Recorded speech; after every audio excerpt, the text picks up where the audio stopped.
Right Bhadradri Kothagudem జిల్లా పాల్వంచ శ్రీనివాసగిరి కొండపై ఉన్న వెంకటేశ్వర స్వామి కళ్యాణం జరిపించేందుకు ఆలయ కమిటీ పూర్తి స్థాయిలో ఏర్పాట్లు చేశారు. కళ్యాణాన్ని తిలకించేందుకు జిల్లా నలుమూల నుంచి కాకుండా తెలంగాణ, ఆంధ్రప్రదేశ్, ఛత్తీస్గఢ్ రాష్ట్రాల నుంచి కూడా స్వామివారి కళ్యాణం కోసం భక్తులు అధికంగా వస్తూ ఉంటారు. కళ్యాణం అనంతరం భక్తులకు అన్నప్రసాదం వితరణ కూడా ఏర్పాటు చేయడం జరిగింది. భక్తుల కోసం ఆలయ కమిటీ చలువ పందిళ్లు ఏర్పాటు చేశారు. కళ్యాణం తిలకించేందుకు దాదాపుగా 15,000 మందికి పైగానే భక్తులు పాల్గొనేందుకు అవకాశం ఉన్నట్లు ఆలయం పాలక మండలి తెలియజేసింది. ₹101 స్వామివారి కళ్యాణ నిమిత్త విరాళంగా సమర్పించారు. వారికి అందరూ కూడా అనుకోవచ్చు, యజమానస్య మీ గోత్రాన్ని మనసులో అనుకోండి. యజమానస్య గోత్రోత్సవస్య యజమానస్య నామధేయస్య ఇంటి యజమాని పేరు. ₹101 స్వామివారి కళ్యాణ నిమిత్త విరాళంగా సమర్పించారు.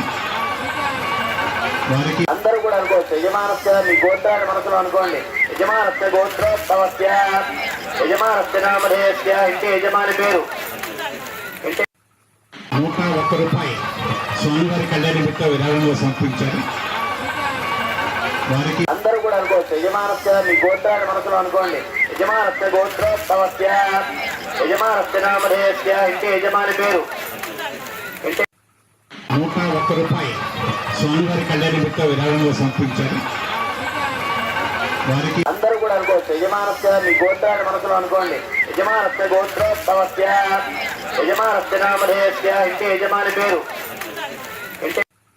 ₹101 స్వామివారి కళ్యాణ నిమిత్త విరాళంగా సమర్పించారు. వారికి అందరూ కూడా అనుకోవచ్చు, యజమానస్య మీ గోత్రాన్ని మనసులో అనుకోండి. యజమానస్య గోత్రోత్సవస్య యజమానస్య నామధేయస్య ఇంటి యజమాని పేరు. ₹101 స్వామివారి కళ్యాణ నిమిత్త విరాళంగా సమర్పించారు. వారికి అందరూ కూడా అనుకోవచ్చు, యజమానస్య మీ గోత్రాన్ని మనసులో అనుకోండి. యజమానస్య గోత్రోత్సవస్య యజమానస్య నామధేయ